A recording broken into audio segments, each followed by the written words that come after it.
The beeping of the monitor was the only sound that mattered. It was a countdown to death, and everyone in Trauma Room 4 knew it. The chief of surgery had already stepped back, stripping off his gloves, shaking his head. "Time of death," he began, his voice flat, devoid of hope. But then a metal mop bucket clattered to the floor, a rough, calloused hand, one that had spent the last 6 months scrubbing blood off the linoleum, shoved the arrogant doctor aside. "He's not dead yet," a gravelly voice growled. The hospital staff gasped. They thought they knew the janitor. They thought he was just an old man named Arthur who cleaned up their messes. They were wrong. They were standing in the presence of a ghost, a legend of the battlefield, and he was about to perform a miracle.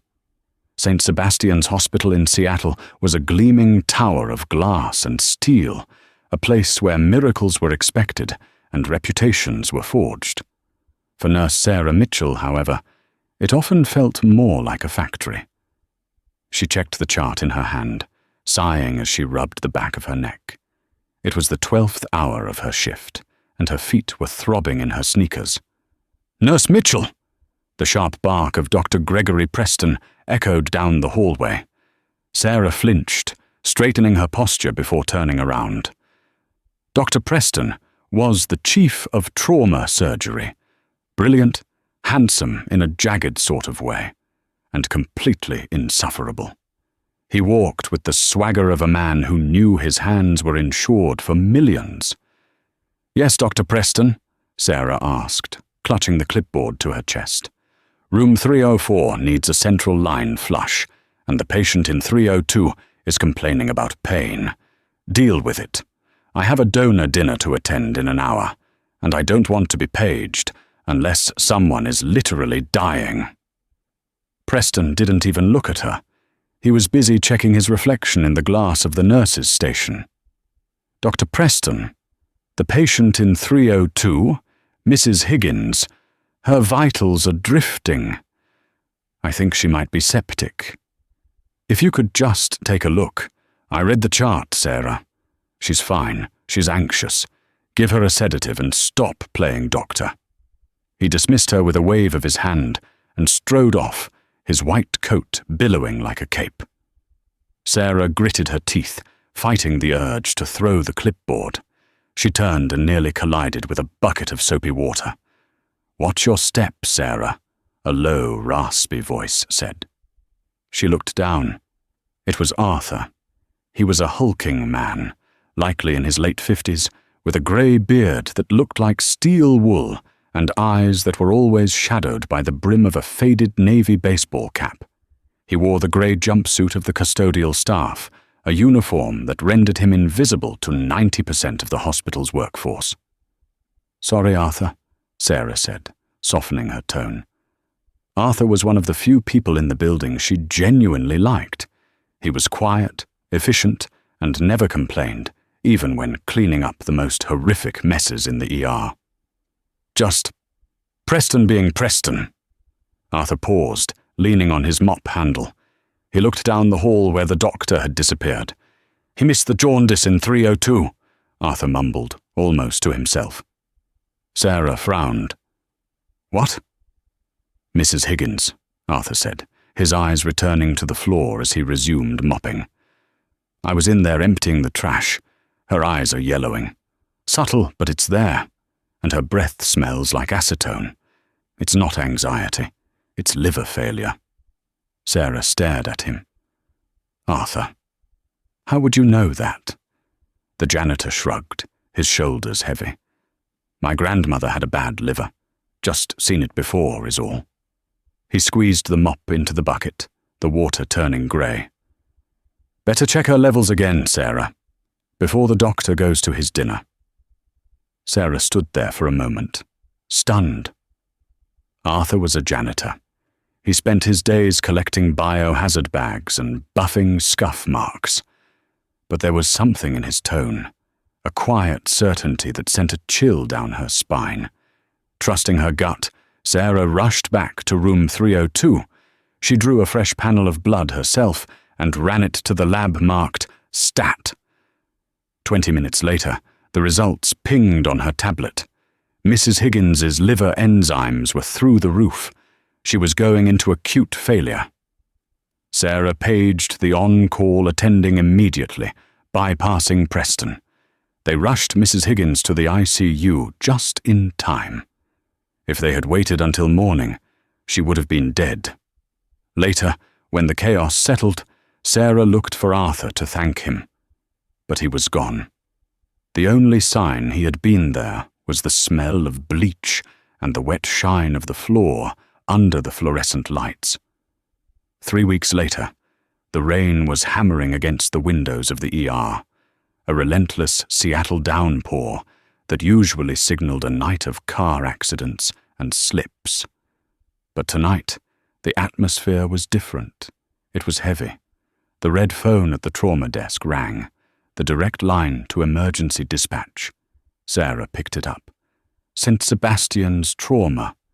Her face went pale as she listened. How many? Okay. ETA. She slammed the phone down and hit the panic button on the wall. Code triage! We have a mass casualty incoming! The ER erupted into organized chaos. Dr. Preston emerged from the lounge, looking annoyed at the interruption of his coffee break. Report, Mitchell! Military convoy accident on I-5, Sarah shouted over the alarm.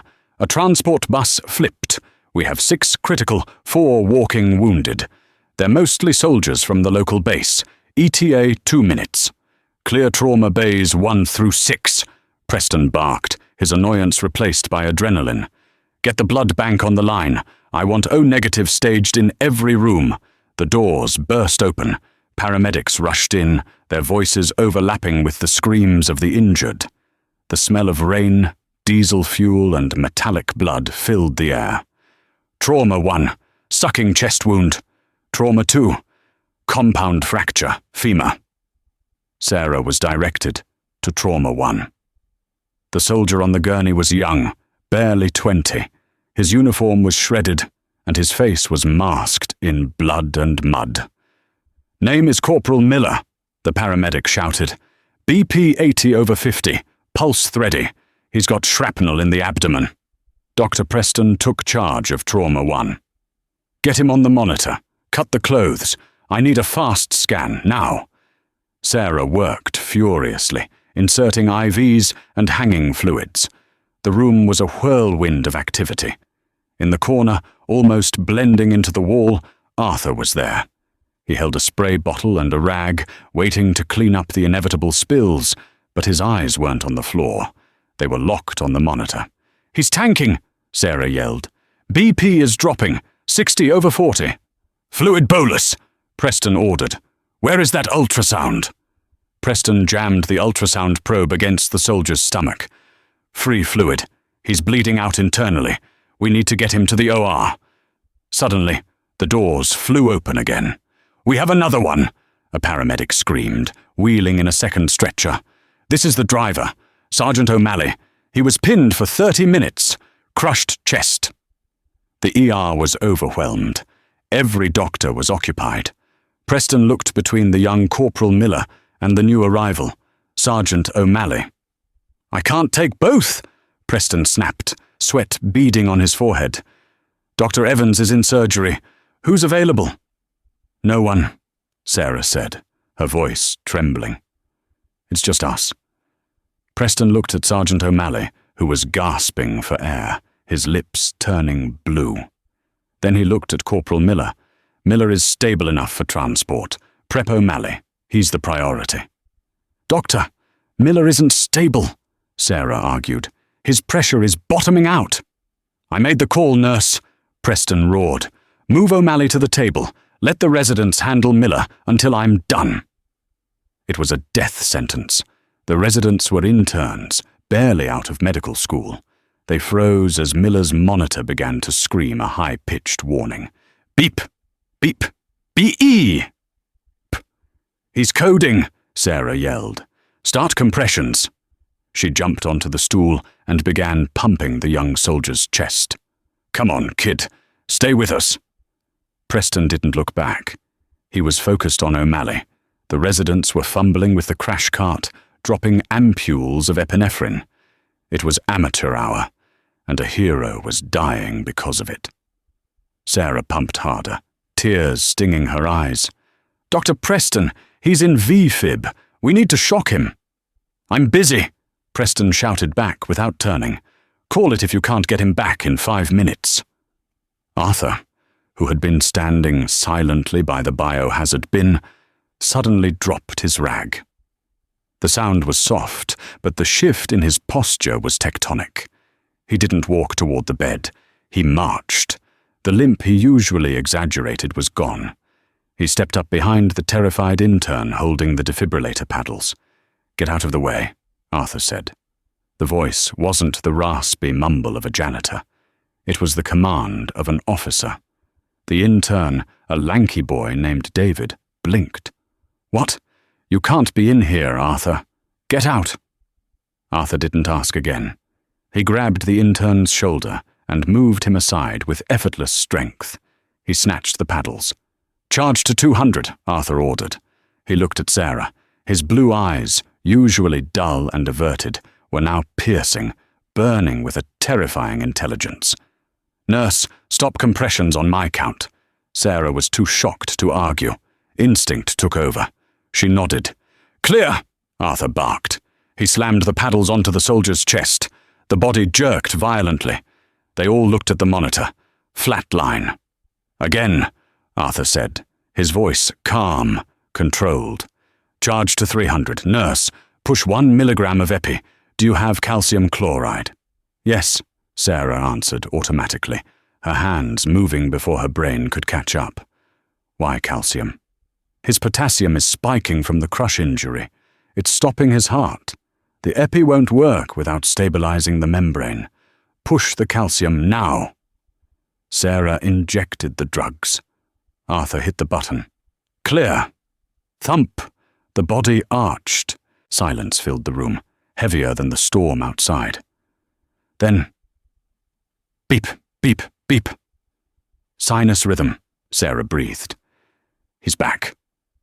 The residents stared at Arthur with their mouths open. But Arthur wasn't done.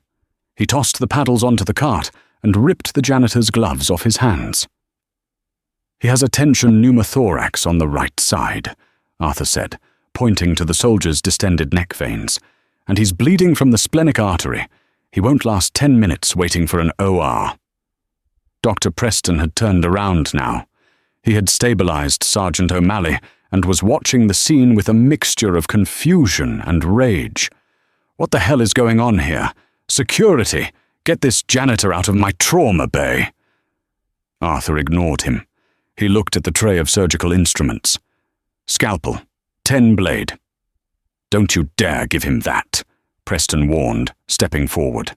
"You touch that patient, and I will have you arrested for assault. You're a janitor, Arthur. You empty trash cans." Arthur turned to face Preston. For the first time, everyone saw the scar that ran down the side of Arthur's neck, usually hidden by his collar. He stood at full height, and he towered over the chief of surgery. "This boy is bleeding out," Arthur said, his voice like cold steel. "You missed the rigid abdomen because you were too busy posing for the nurses. His spleen has ruptured. If I don't clamp it, he dies.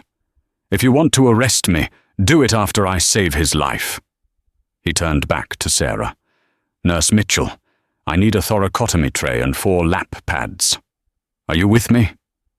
Sarah looked at Preston, whose face was purple with fury. She looked at the young soldier, whose life hung by a thread, and then she looked at Arthur, the man who knew about Mrs. Higgins's liver when the doctors didn't. She made her choice. "I'm with you," Sarah said. She grabbed the tray and snapped it open. "This is insanity!" Preston screamed, reaching for his phone. "I'm calling the police." "Call them," Arthur said, as he positioned the scalpel over the soldier's abdomen. "But tell them to bring a chaplain for yourself, Doctor, because if this boy dies, his blood is on your hands." With a precise, fluid motion, the janitor cut into the soldier. The trauma bay fell into a stunned, terrifying silence, broken only by the rhythmic hissing of the ventilator and the wet, slick sound of Arthur's hands moving inside the soldier's open abdomen.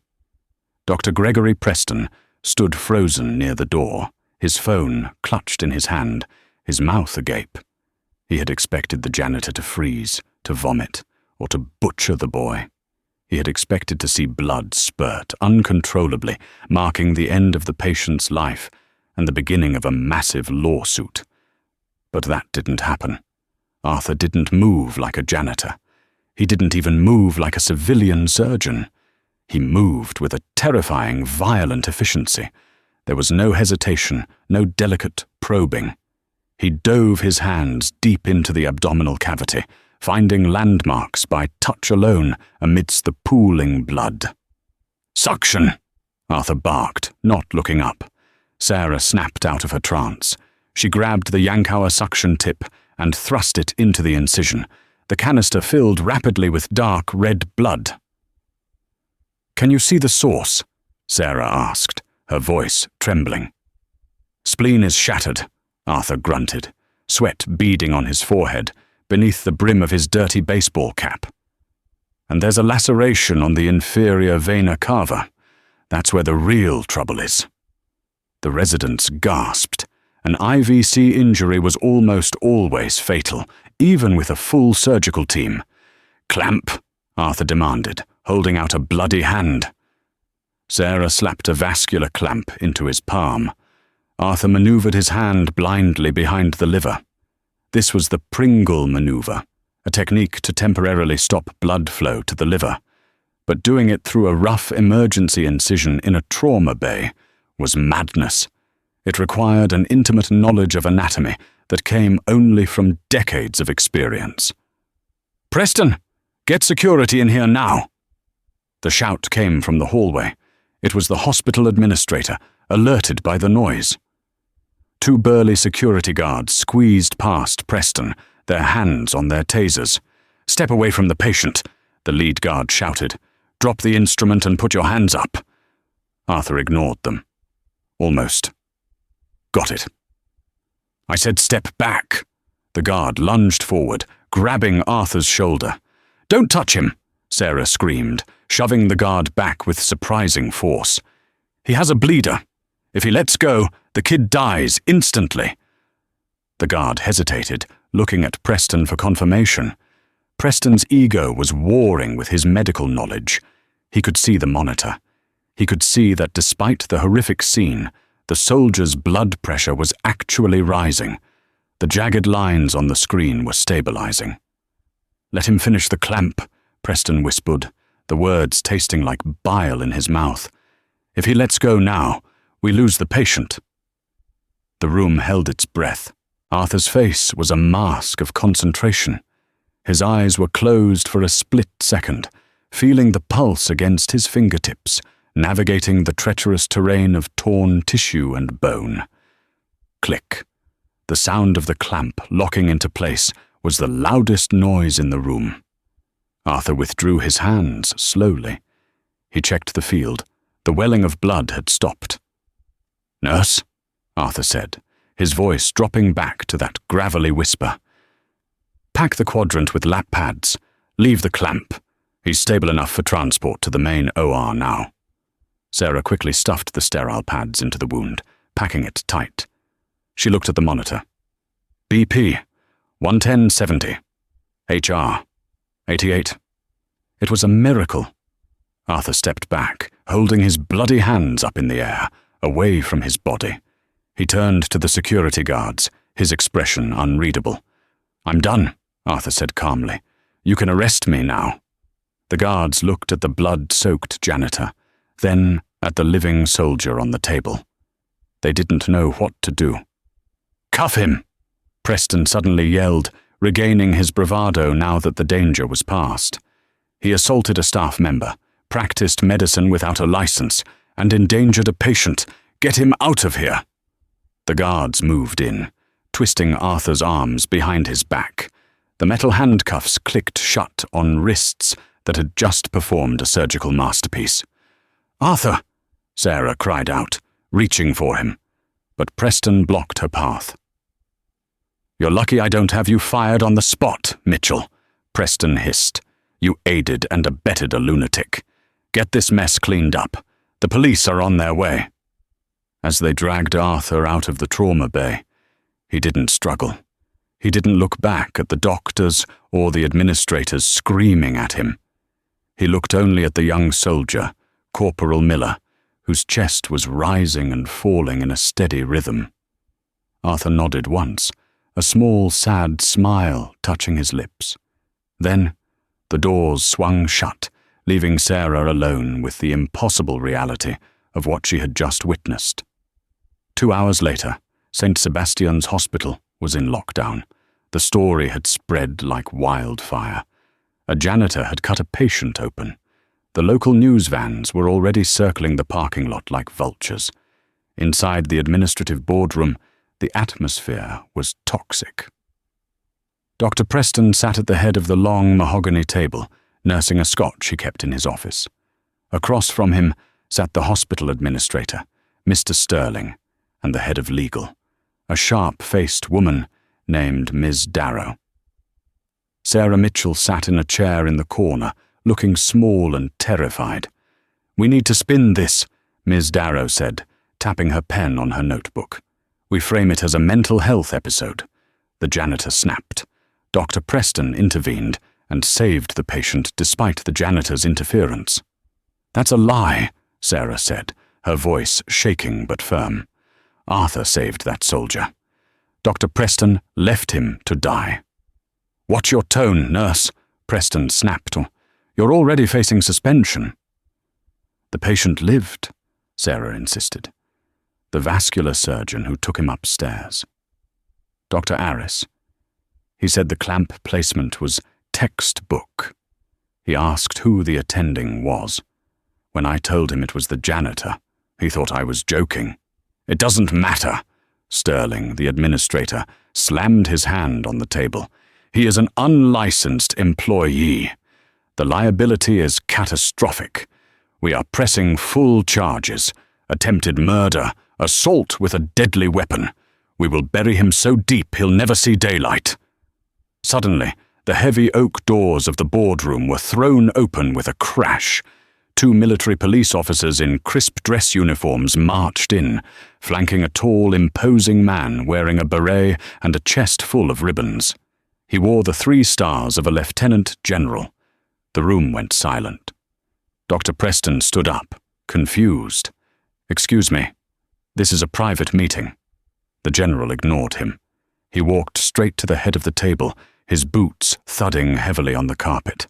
He looked at the faces around the table with undisguised contempt. "I am General Harlan Graves, commander of the Western Corps," the man announced. His voice was deep, commanding, and left no room for argument. "I am here for my soldier, Corporal Miller, and I am here for the man who saved him." Preston straightened his tie, putting on his best professional smile.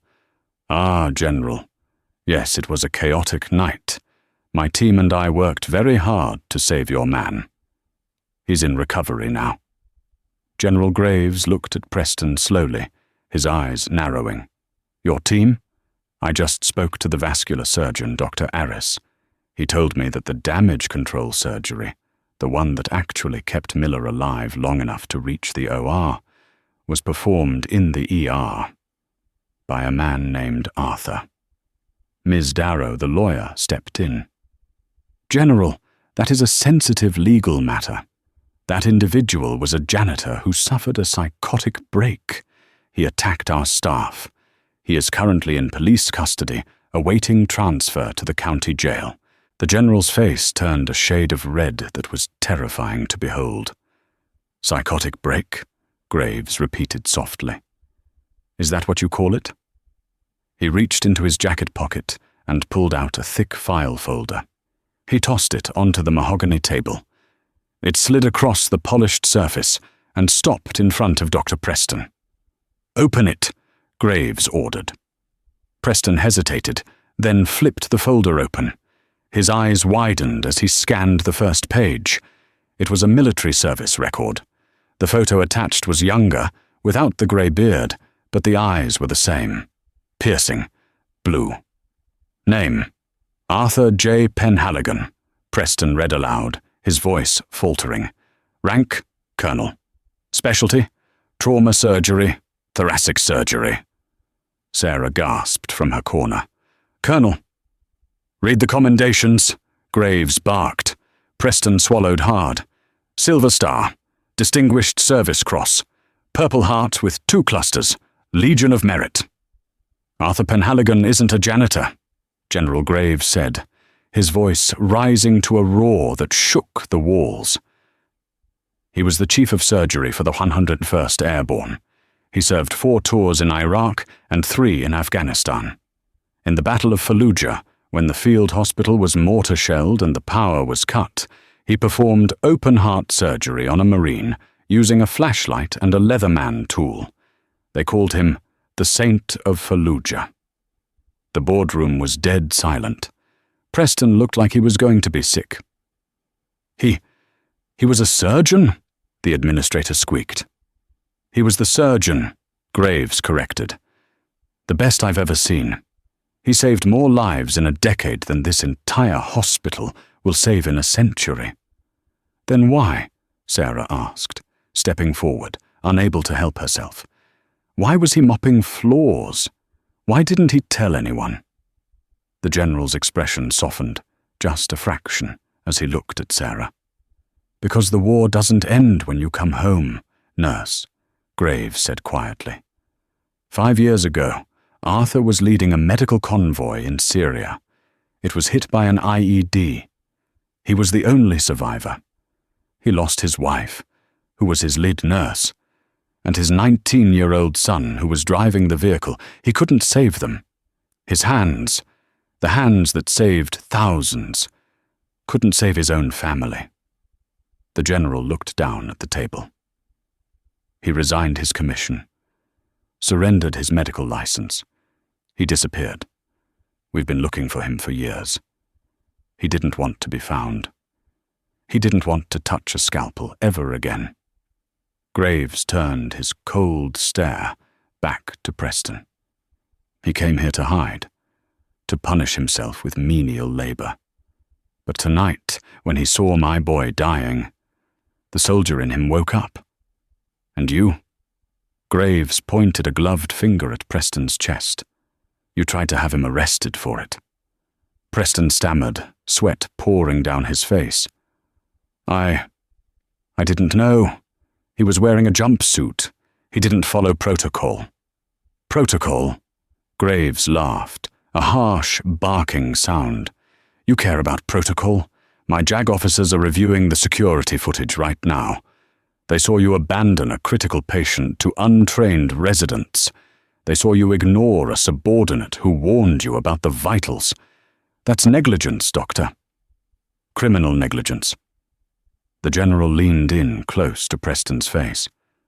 I'm taking custody of Colonel Penhaligon. All charges are dropped, effective immediately. If you try to stop me, I will have this hospital designated as a hostile entity to the United States military, and I will pull every federal contract you have. Do I make myself clear? The administrator, Mr. Sterling, looked as if he was having a heart attack. Crystal clear, General. We will cooperate fully. Graves nodded. He turned to Sarah. Nurse Mitchell, you assisted him? Yes, sir, Sarah whispered. Come with me, Graves said. He's going to need a friendly face, and frankly, this hospital doesn't deserve you either. Sarah didn't hesitate. She unpinned her ID badge, dropped it on the mahogany table next to Arthur's file, and walked out the door behind the general. They found Arthur in a holding cell at the local precinct, sitting on a metal cot, staring at his hands. They were clean now, scrubbed of blood, but he was still looking at them as if they were covered in red. The general motioned for the officer to unlock the cell. The gate swung open with a clang. Arthur didn't look up. I told you, I don't have a lawyer. You don't need a lawyer, Artie, the general said softly. Arthur froze. He slowly lifted his head. When he saw the general, his eyes filled with a pain so deep it seemed to suck the light out of the room. "Harlan," Arthur rasped. "It's time to come home, Colonel," Graves said. "You've done your penance. You saved Miller. You broke your streak." Arthur looked at Sarah, standing in the doorway. "He lived?" "He lived, Arthur," Sarah said, tears streaming down her face. "You saved him. Just like you saved Mrs. Higgins." Arthur let out a long, shuddering breath, and for the first time in 5 years, the ghost of the combat surgeon faded, leaving just a man who was ready to forgive himself. The drive from the police precinct back to St. Sebastian's Hospital was silent, but the atmosphere inside the general's black SUV was electric. Arthur sat in the back seat, staring out the window at the passing city lights. He had washed his hands, but he could still feel the phantom warmth of Corporal Miller's blood. It was a sensation he had run from for 5 years, burying it under layers of bleach and floor wax. But tonight, it didn't feel like a curse. It felt like a calling.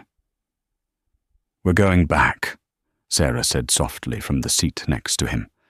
"Preston is trying to hold a press conference. He's trying to spin the narrative before the morning news cycle hits." Arthur's jaw tightened. "Let him talk. I don't care about the credit." "It's not about credit, Colonel," General Graves said from the front passenger seat. He turned around, his face grim. "It's about standards. Men like Preston get soldiers killed. If we let him control the story, he stays in power. And next time, there won't be a janitor in the room to save the patient." Arthur sighed, a deep, rattling sound. He looked at his hands, rough, scarred, stained with years of hard labor. "I'm not a doctor anymore, Harlan. I'm just an old man with a mop." "You were never just a man with a mop," Sarah said, reaching out to touch his arm. "You heard what Dr. Orris said. You saved Miller. You have a gift, Arthur. You can't throw it away." "Not again." The SUV pulled up to the main entrance of St. Sebastian's. It was surrounded by news vans. The story of the rogue janitor had leaked, just as they expected. A podium had been set up on the steps, and Dr. Gregory Preston was standing there, bathed in the glare of floodlights, looking solemn and practiced. An unfortunate incident involving a disturbed member of our custodial staff, Preston was saying into the cluster of microphones. "However, thanks to the quick thinking of my surgical team, the soldier in question is stable. We are reviewing our hiring practices to ensure." General Graves opened the car door. He didn't just step out. He launched an invasion. "Make way!" the general bellowed, his voice cutting through the noise of the press pack like a knife. The sea of reporters parted instantly at the sight of the uniform. Behind the general walked Sarah Mitchell, head held high, and behind her, wearing a fresh set of borrowed scrubs that the general had acquired, walked Arthur. He wasn't hiding under a baseball cap anymore. He walked with the heavy, deliberate gait of a man who had marched through hell and come out the other side. Preston froze mid-sentence. His eyes bulged as he saw Arthur ascending the stairs. "General Graves," Preston stammered into the microphone, his voice amplified across the plaza. I wasn't expecting you to bring the suspect back here." "He's not a suspect, Preston," Graves said, stepping up to the podium and physically shoving the doctor aside. He leaned into the microphones. "Ladies and gentlemen of the press, you were told a story about a janitor who snapped. I'm here to tell you the truth." The cameras flashed rapidly, a strobe light effect that illuminated Arthur's stoic face. "The man standing behind me is Colonel Arthur Penhaligon," Graves announced. A murmur of recognition went through the older reporters. The name was legendary in military circles. Tonight, Dr. Preston abandoned a critical patient, Corporal James Miller, to attend to a VIP case. He left a dying boy in the hands of interns. Colonel Penhaligon, despite having no obligation to do so, stepped in. He performed a complex vascular clamp procedure in a trauma bay, with no anesthesia team and hostile security guards trying to tackle him. "That's a lie!" Preston shouted, trying to grab the mic back. "He's a lunatic. He assaulted my staff." "We have the security footage, Doctor," Sarah shouted, stepping forward. She held up a USB drive. "I pulled it from the server before I left. It shows everything. It shows you walking away. It shows you checking your watch while Miller flatlined. And it shows Arthur saving him." The reporters turned on Preston like a pack of wolves. Questions were shouted, accusations thrown. "Dr. Preston, is it true you abandoned a soldier? Colonel Penhaligon, why were you working as a janitor?" Arthur stepped forward. The crowd quieted down. He didn't look at the cameras. He looked at Preston. "I worked as a janitor because I wanted to forget," Arthur said, his voice low but carrying perfectly in the silence. "I wanted to forget the sound of young men dying. But tonight, I remembered something else." He took a step closer to Preston, who shrank back. "I remembered that the only thing necessary for the triumph of death is for good men to do nothing. You did nothing, Doctor. You let your ego dictate your triage. You are a disgrace to the oath you took." Preston looked around for support, but the administrator, Mr. Sterling, was already retreating into the building, his phone to his ear, undoubtedly calling the lawyers to cut Preston loose. "You're finished, Gregory," Arthur said softly. "Pack your office, and don't forget to clean the floor on your way out." The flashbulbs from the press corps turned the rainy Seattle night into a disorienting strobe light show. Dr. Gregory Preston stood at the podium, his knuckles white as he gripped the sides of the lectern. He had intended to control the narrative, to paint the night's near tragedy as a triumph of his leadership. Instead, he was staring into the cold, unforgiving eyes of General Harlan Graves, with the rogue janitor standing like a statue behind him. "You have no authority here, General," Preston spat, though his voice lacked its usual venom. "This is a civilian institution, and that man is a criminal." General Graves didn't shout. He didn't have to. He stepped up to the bank of microphones, his voice projecting with the calm, terrifying authority of a man who had commanded armies. "Authority is earned, Doctor," Graves said, his voice booming across the plaza. "It is earned in the mud, in the blood, and in the operating theater. It is not earned by abandoning a 20-year-old boy to die while you schmooze donors at a gala." The reporters smelled blood. The questions shifted instantly from curiosity to interrogation. "Dr. Preston, is it true you left the trauma bay?" a reporter from Channel 4 shouted. "General, are you confirming that the janitor performed the surgery?" asked another. Graves gestured to Sarah Mitchell. She stepped forward, her heart hammering against her ribs. In her hand, she held the USB drive containing the security footage from Trauma Bay 4. It was a small piece of plastic, but it weighed as much as a bomb. "My name is Sarah Mitchell," she said, her voice trembling slightly before finding its steel. "I have been a trauma nurse at St. Sebastian's for 8 years. Tonight, I watched Dr. Preston refuse to treat Corporal Miller because he prioritized a patient with a higher survival probability to protect his statistics. I watched him walk away. And I watched Arthur Penhaligon, a man you know is a janitor, save that boy's life with a technique I haven't seen performed by anyone in this hospital." Preston lunged for the microphone. "She's lying! She's a disgruntled employee facing suspension." But the momentum had shifted. Mr. Sterling, the hospital administrator, saw the writing on the wall. He emerged from the shadows of the entrance, his face pale. He signaled to the hospital security team not to arrest Arthur, but to intercept Preston. "Dr. Preston," Sterling said, his voice tight. "Please step away from the podium." "You can't do this, Sterling," Preston screamed as 2 guards took him by the elbows. "I am this hospital. I bring in the funding. I am the chief of surgery."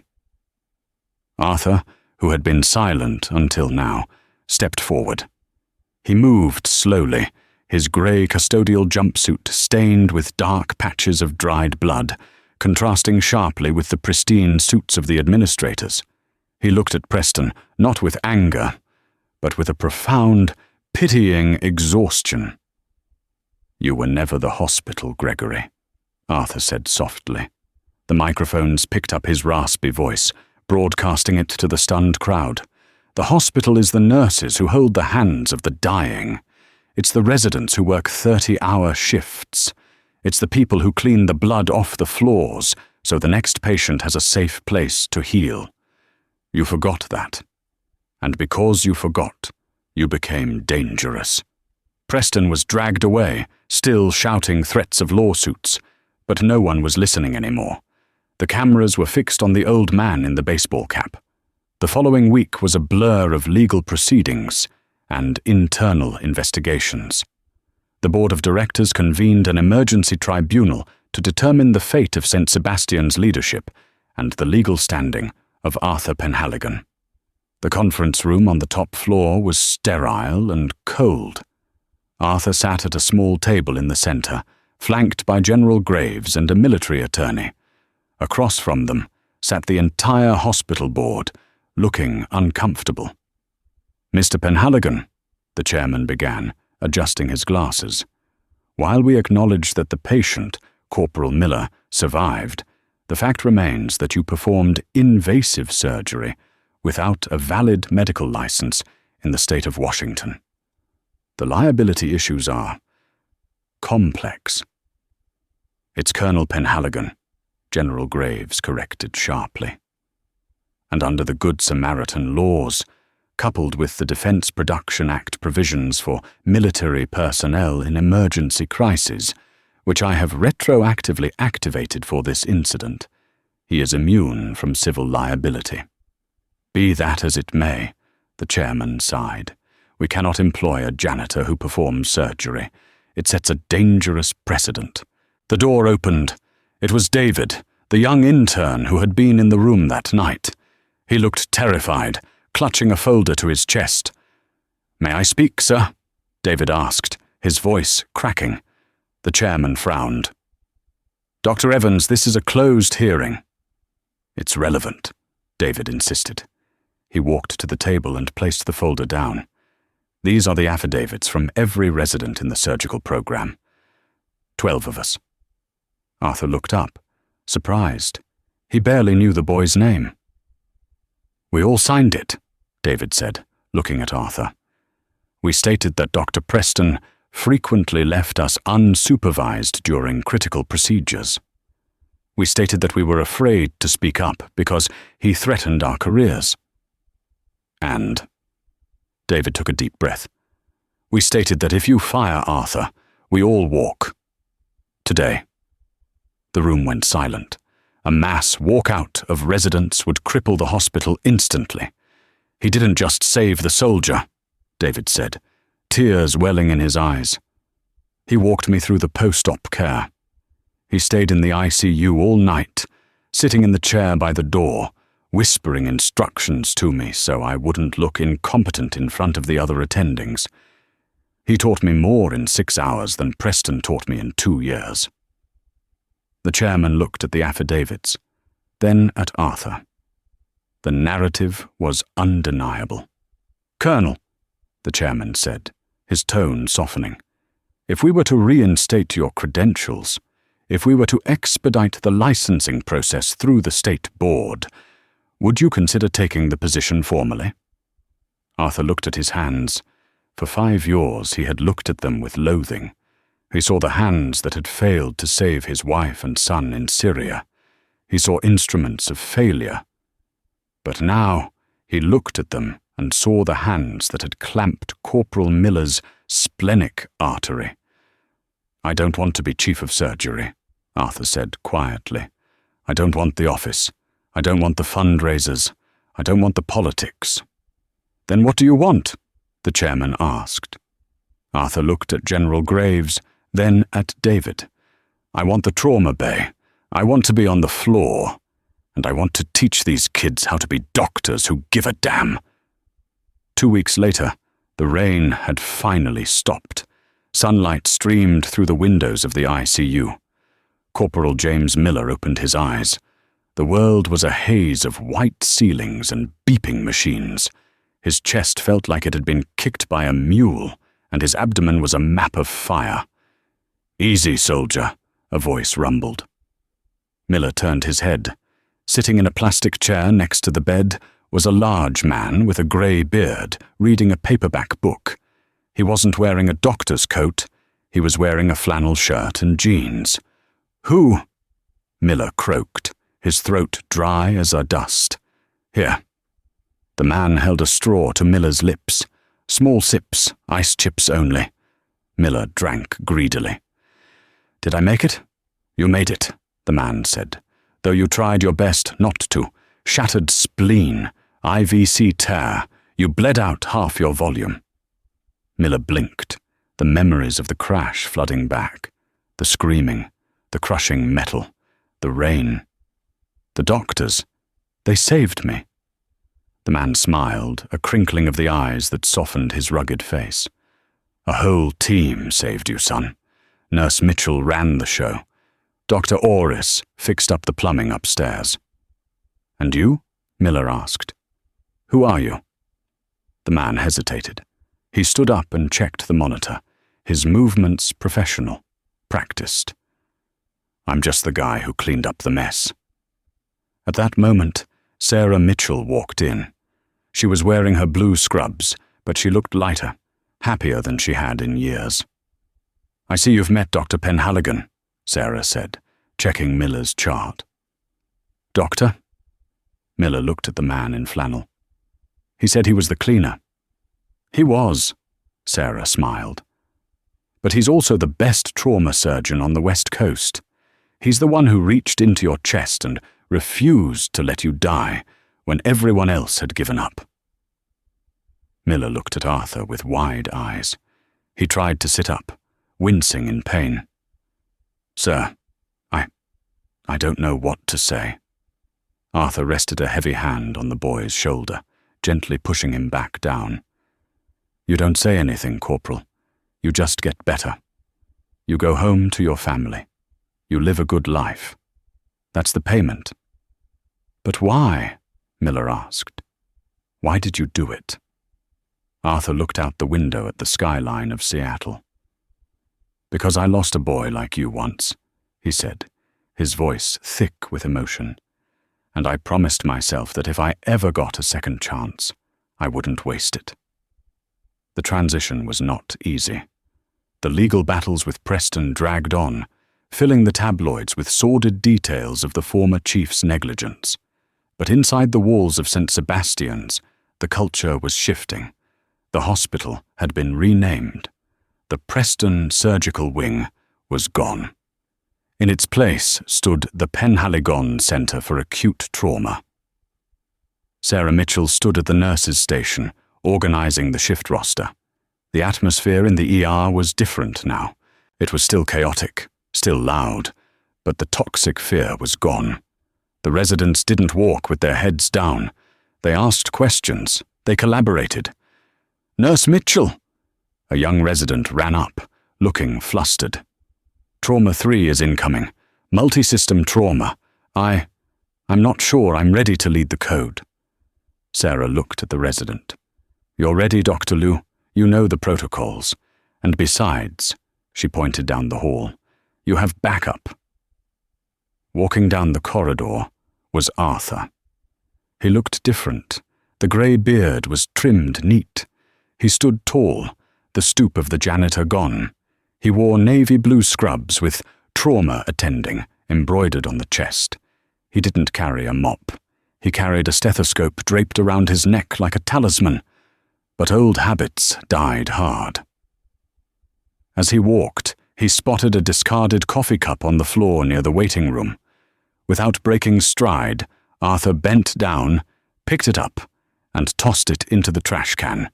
"Dr. Liu," Arthur said as he approached, his voice calm and commanding. "What do we have?" "Male, 45, motorcycle crash," Dr. Liu recited, his nerves steadying under Arthur's presence. "Open femur fracture, possible cerebral hemorrhage." "Good," Arthur said. "You take the airway. I'll assess circulation. Sarah, get the rapid infuser ready." "Already done, Doctor," Sarah said, handing him a pair of gloves. They entered the trauma bay together. The doors swung shut, sealing them in the world where life and death danced on a razor's edge. Inside, the team moved like a symphony. There was no screaming, no ego. When the patient crashed, Arthur didn't shove the resident aside. He stepped up behind him.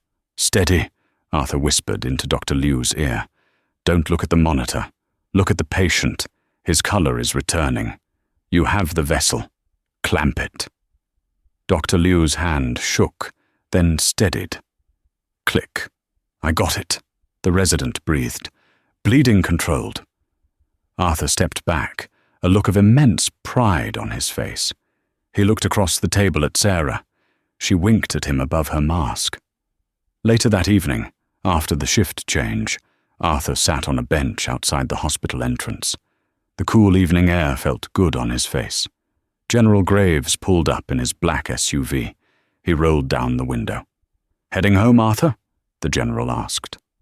"In a bit," Arthur said. "Just enjoying the quiet." "You know," Graves said, leaning out, "the Pentagon called again. They want you to consult on the new field medic protocols. They want the Saint of Fallujah back in the fold." Arthur smiled, shaking his head. "Tell them I'm busy, Harlan. I've got a new mission here." "Cleaning up messes?" Graves grinned. "Something like that," Arthur replied. "Building something that lasts." Graves nodded and drove off. Arthur stood up. He watched the ambulance bay lights flickering in the distance. He thought about his wife and his son. For years their memory had been a ghost haunting him, a reminder of his failure. But tonight, as he touched the ID badge clipped to his chest, he felt them near him in a different way. They weren't haunting him. They were watching him. And for the first time in a long time, he thought they would be proud. He turned and walked back toward the automatic doors. As he entered the lobby, he saw a new janitor, a young kid, struggling with a heavy buffer machine. Arthur stopped. He walked over. "You've got the angle wrong, son," Arthur said gently. "If you fight the machine, it fights back. Let it glide." The kid looked up, surprised to see a senior doctor talking to him. "Ah, thanks, sir." Arthur placed his hand on the handle, guiding the boy's grip. "There. Feel that? Smooth strokes. Everything in this building matters, even the floors, especially the floors." The kid smiled. "I got it. Thanks, Doctor." "Call me Arthur," he said. Arthur Penhaligon walked toward the elevators, ready for the night shift. He was a surgeon, a soldier, a father, and a janitor, and he finally knew that he didn't have to choose between them. He was simply the man who was there when the world fell apart, ready to put it back together, one stitch and one clean floor at a time. We often judge the value of a person by the uniform they wear or the job title on their badge. Dr. Preston looked at a janitor and saw someone beneath him. He didn't realize that the man mopping the floor possessed a greatness that no medical school could teach: the courage to act when everyone else is paralyzed by fear. Arthur's journey teaches us that our past does not define our future, and our trauma does not have to be a life sentence. We can hide from our pain, or we can use it to understand the pain of others. True heroes aren't the ones seeking the spotlight or the glory. They are the ones who step into the darkness when no one is watching, simply because it is the right thing to do. What did you think of Arthur's redemption? Do you think Dr. Preston got what he deserved? Let me know your thoughts in the comments below. If this story inspired you, please hit that like button. It really helps us share these powerful stories with more people.